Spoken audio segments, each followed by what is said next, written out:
നിങ്ങളുടെ കാറിൽ ഒരു 30 ലിറ്റർ പെട്രോൾ അടിച്ചൊരു യാത്ര പോകുന്നു എന്ന് വയ്ക്കുക.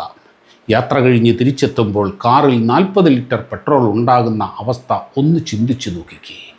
ഇതൊരു കഥയല്ല, ഭാവനയുമല്ല. ഈ അത്ഭുതമാണ് ഇന്ത്യയുടെ ആണവശാസ്ത്രജ്ഞന്മാർ കൈവരിച്ചിരിക്കുന്നത്. അതാണ് കൽപ്പാക്കത്ത് പ്രവർത്തനക്ഷമമായ ഫാസ്റ്റ് ബ്രീഡർ റിയാക്ടർ.